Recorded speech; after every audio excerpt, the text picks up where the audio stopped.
Oke, Assalamualaikum warahmatullahi wabarakatuh. Ketemu lagi dengan saya Maria Teduh di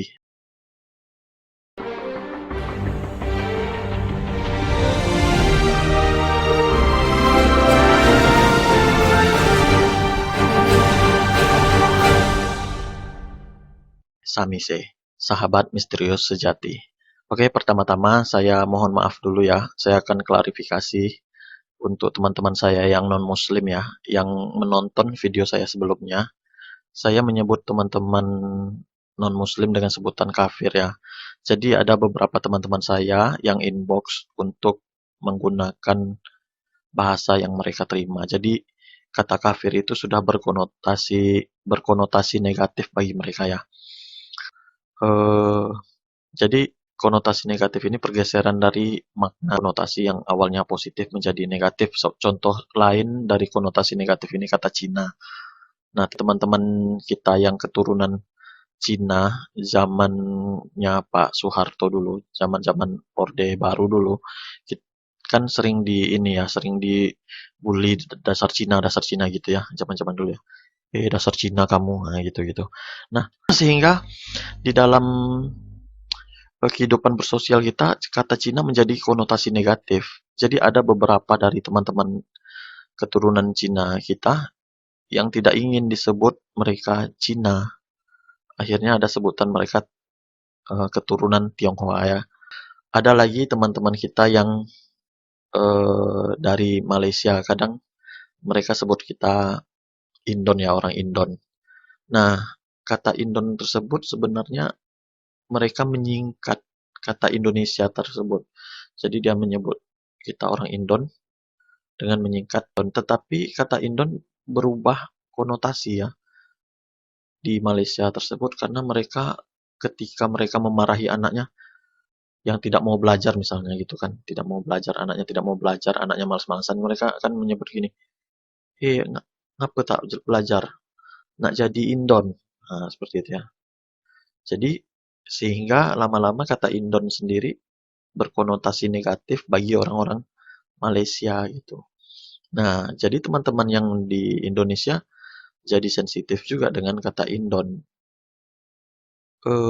Tidak ada sebenarnya di dalam bahasa Indonesia itu Indon itu sebagai artinya pembantu ya, tidak ada itu.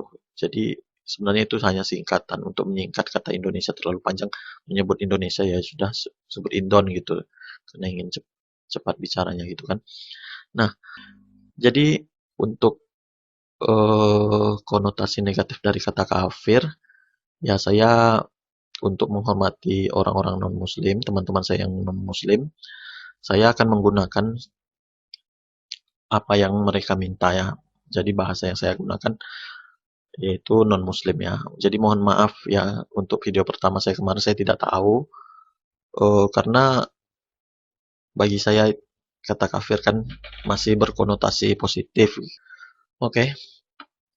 Nah, seperti biasa ya, pada video kali ini saya akan menanggapi tuduhan dari channelnya Tanpa Ragi.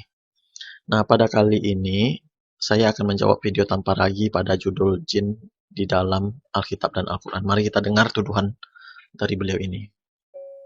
Di dalam Alkitab, Yesus berulang kali mengusir jin atau setan yang merasuki manusia. Dan murid-murid Yesus juga mengusir jin atau setan di dalam nama Yesus. Jadi, mengusir jin atau setan adalah salah satu pekerjaan Yesus yang terkenal di Al-Quran. Al-Quran Surah 72 ayat 13 berkata bahwa jin beriman kepada Al-Quran.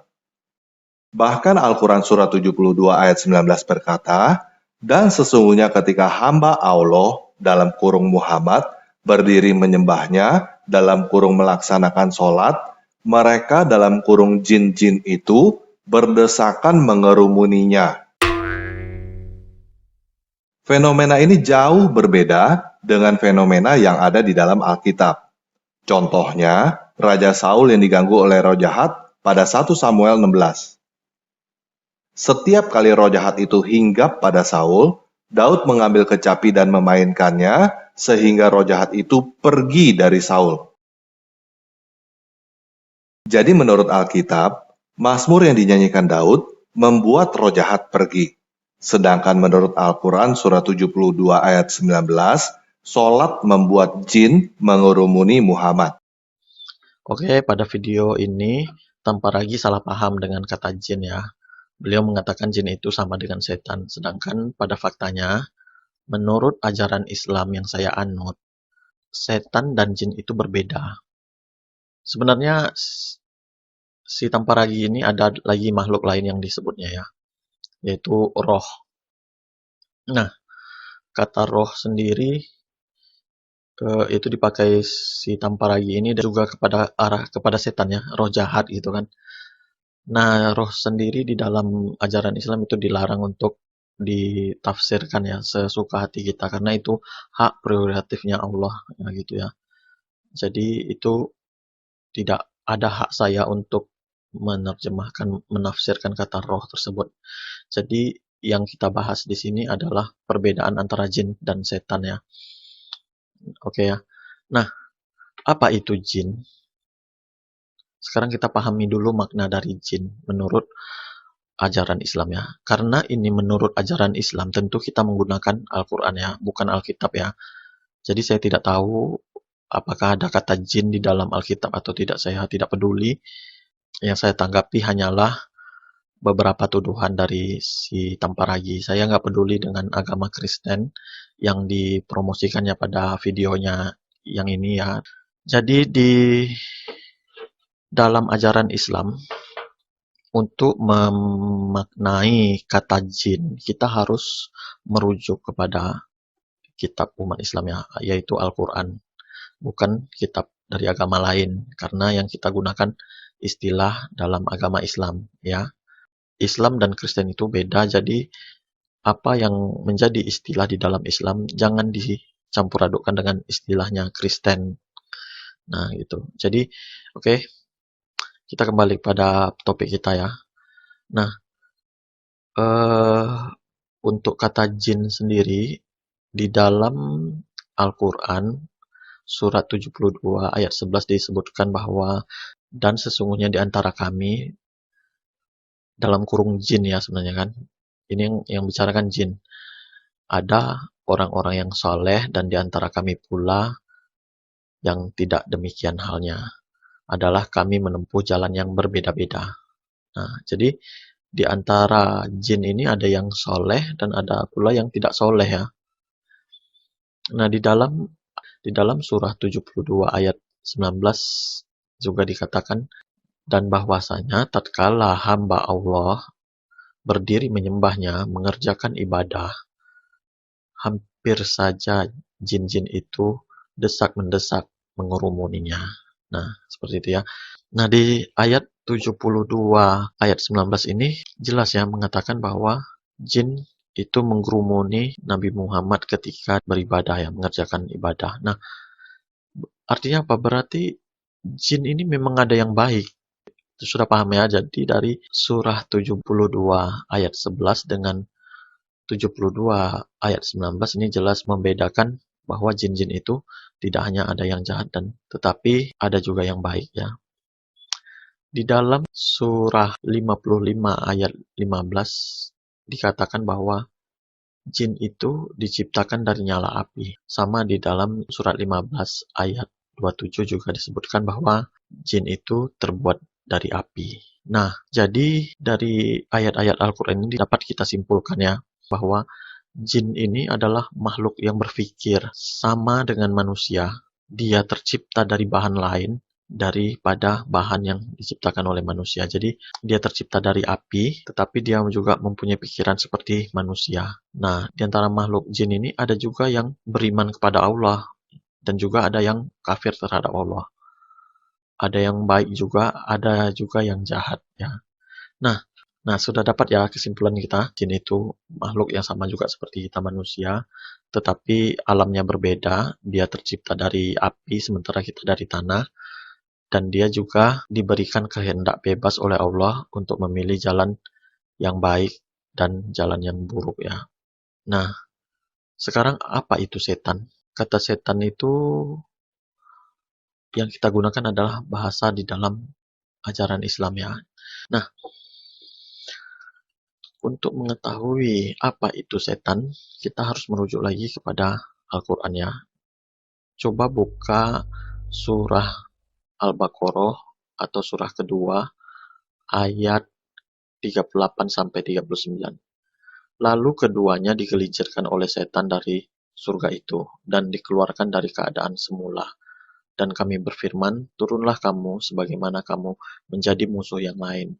Dan bagi kamu ada tempat kediaman di bumi dan kesenangan hidup sampai waktu yang ditentukan. Nah, di sini Adam diceritakan digelincirkan oleh setan. Padahal pada ayat lain yang punya dendam itu kepada Adam adalah iblis dari golongan jin. Mungkin disinilah si Tamparagi berkesimpulan bahwa jin, setan, dan iblis itu makhluk yang sama ya. Lihat lagi ayat yang lainnya. Di dalam surah ke-114, surah An-Nas, di ayat 1 sampai 6 mengatakan, katakanlah, aku berlindung kepada Tuhan, manusia, Raja manusia, sesembahan manusia, dari kejahatan setan yang biasa bersembunyi dan membisikkan ke dalam dada manusia dari golongan jin dan manusia. Dari golongan jin dan manusia. Sekali lagi saya sebutkan ya, dari golongan jin dan manusia. Nah, kelihatan kan? Dari surat An-Nas ini menyatakan bahwa aku berlindung kepada Tuhan dari kejahatan setan dari golongan jin dan manusia. Jadi artinya apa? Setan itu juga ada loh dari golongan manusia gitu. Yaitu yang dapat kita simpulkan di sini adalah jin dan setan adalah berbeda. Jin itu makhluk dan setan itu berarti sifat atau sebutan untuk makhluk. Sebutan untuk makhluk yang bagaimana? Dalam bahasa Arab, setan itu berasal dari satana, yang artinya merenggang atau menjauh. Nah, artinya orang yang melakukan kejahatan yang sifatnya menjauhkan orang atau merayu orang yang baik, menjauh dari rahmat Allah, itu disebut setan. Sedangkan iblis berasal dari bahasa Arab balasa, yang artinya sombong. Nah, jelas ya. Jadi, jin itu makhluk, setan dan iblis adalah sebutan untuk si makhluk tersebut. Ketika makhluk itu menggoda manusia untuk ke arah jalan jauh dari rahmat Allah, maka makhluk itu disebut setan. Makanya ada sebutan, aku berlindung pada Allah dari kejahatan setan dari golongan jin ataupun manusia.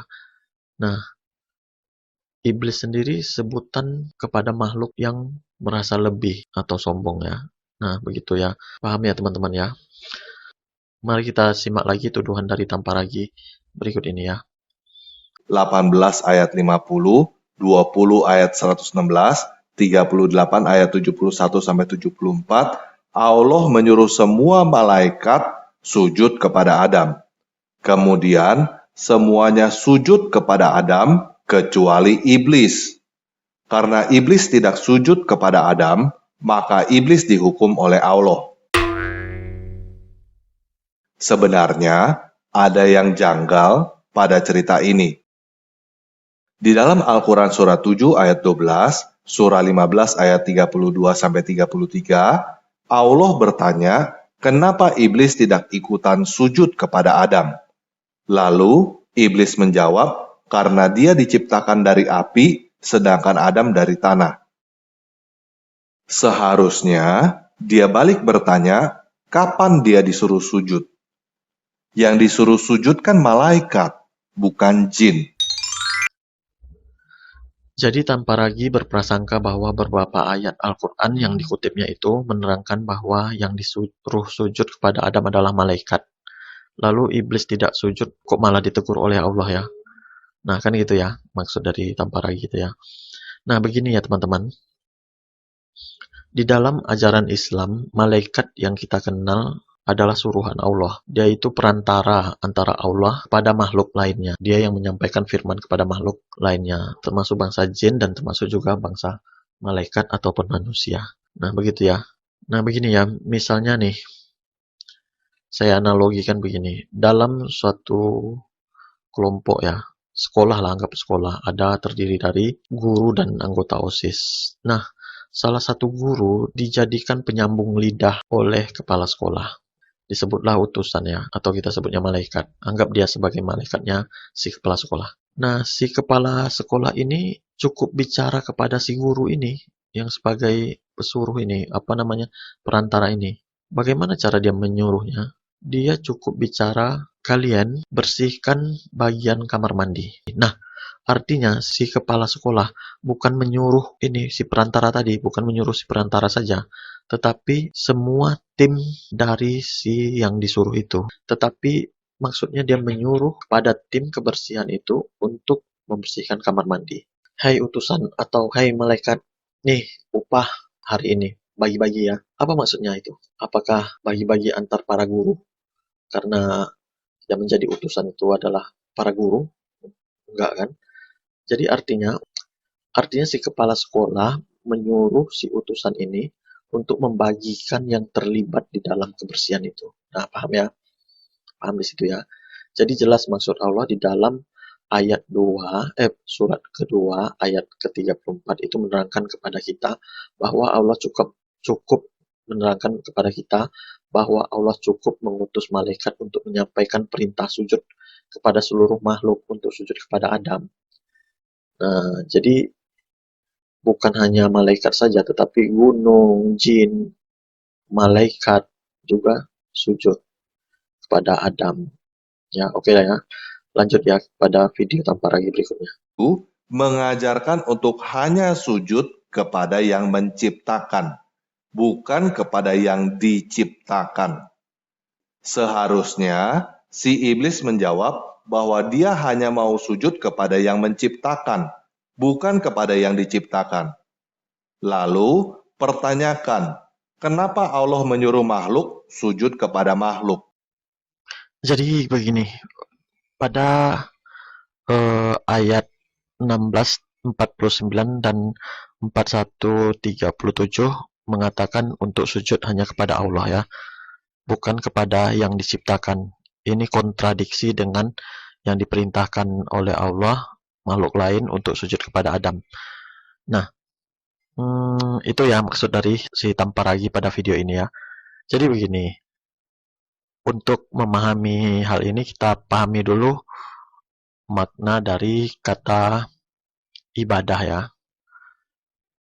Nah, jadi sebelum kita memberi definisi tentang apa itu ibadah, saya mau tanya dulu, apakah sujud itu bermakna ibadah? Belum tentu ya. Bisa saja kita sembarangan dalam sujud, kemana arah dan segala macam. Itu belum tentu bernilai ibadah. Nah, apakah sholat itu bernilai ibadah? Belum tentu juga ya. Sholat memang ritual ibadah, tapi belum tentu bernilai ibadah. Apakah puasa itu ibadah? Belum tentu. Ada puasa di hari tasyrik justru haram hukumnya. Nah, jadi sholat itu bisa bernilai ibadah jika sholat itu atas ridho dari Allah. Puasa itu bernilai ibadah apabila atas ridho dari Allah. Sedekah itu bernilai ibadah ketika atas ridho dari Allah. Dan menikah itu juga bisa bernilai ibadah kalau ridho dari Allah.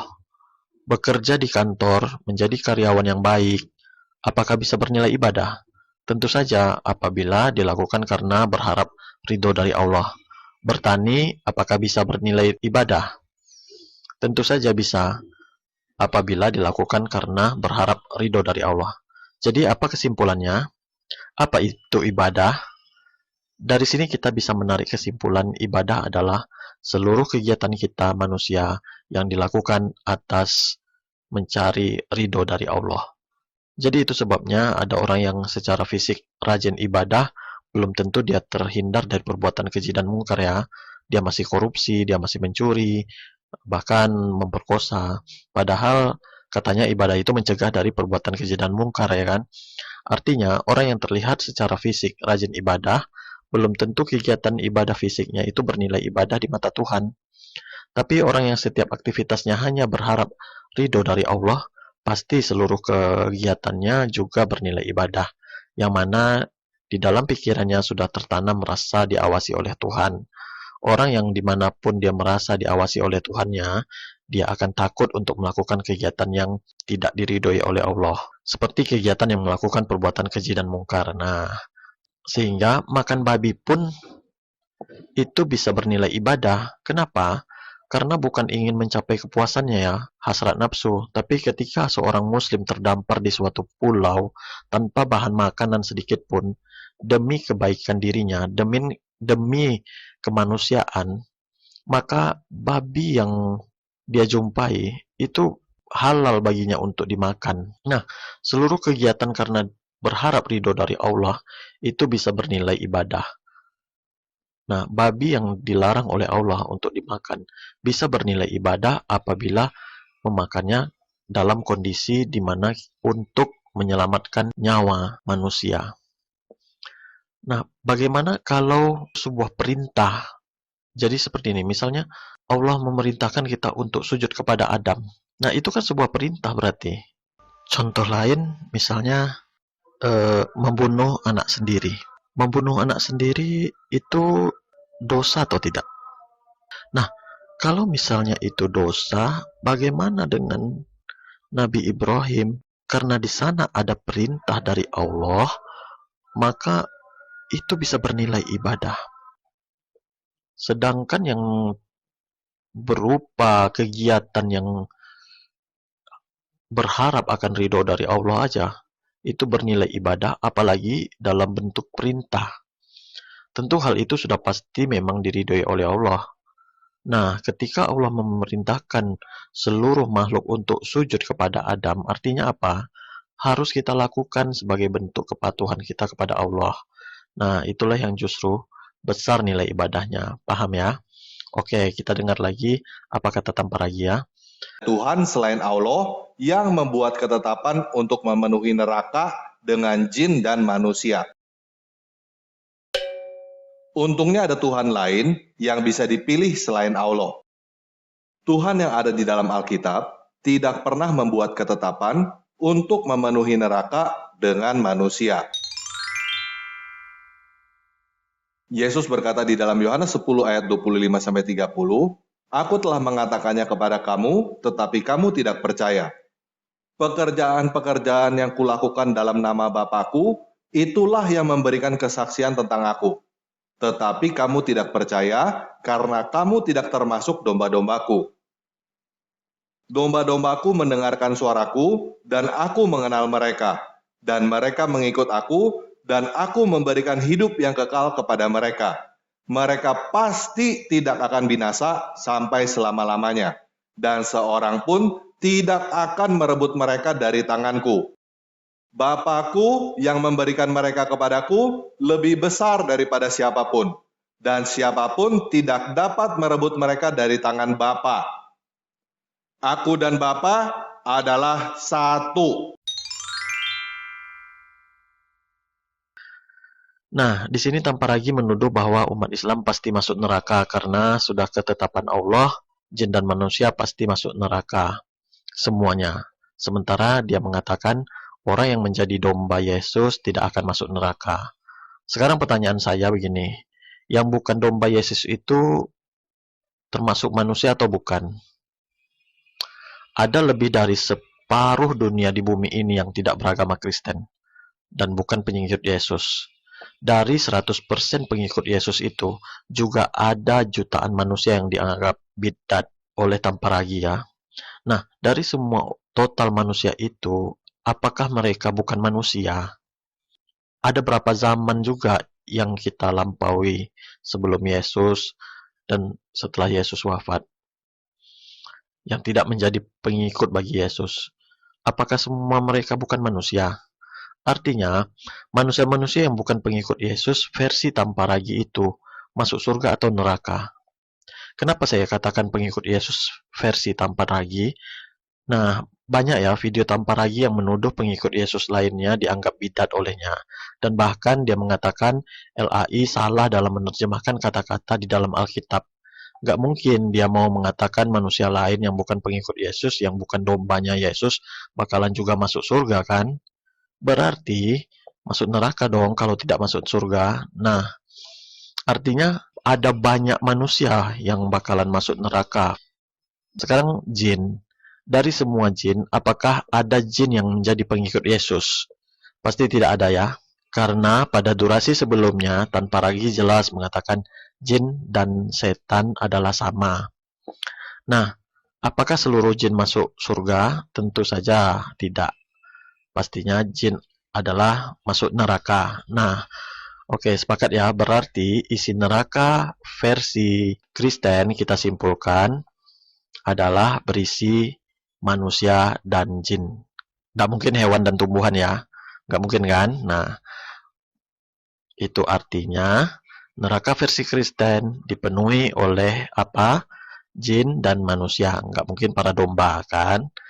Jadi benar ya, Al-Quran mengatakan bahwa di dalam 11 ayat 18 sampai 19, sekiranya Tuhanmu menghendaki tentu dia menjadikan manusia umat yang satu, tetapi mereka senantiasa berselisih, kecuali orang-orang yang diberi rahmat oleh Tuhanmu.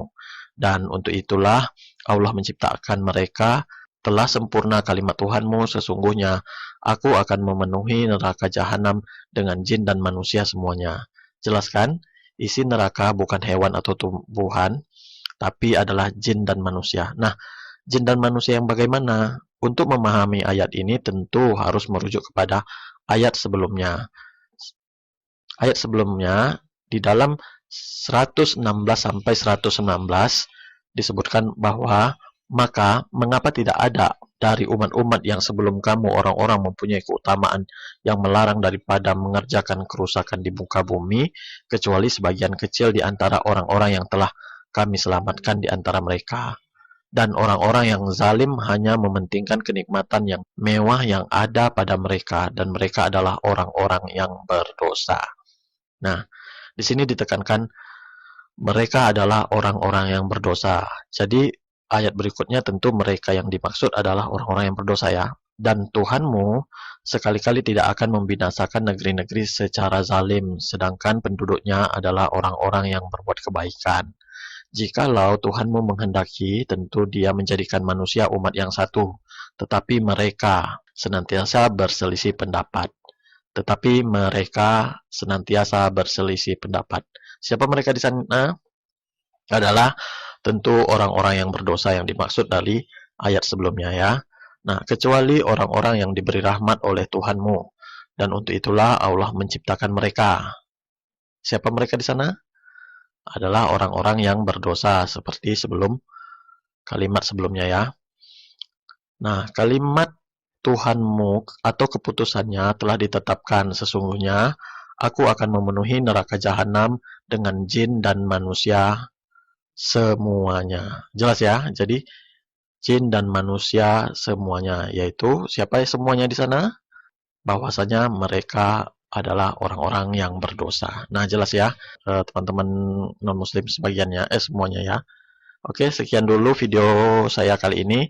Terima kasih telah menonton. Mohon maaf apabila ada kesalahan. Mohon maaf juga apabila ada kata-kata kasar. Wassalamualaikum warahmatullahi wabarakatuh.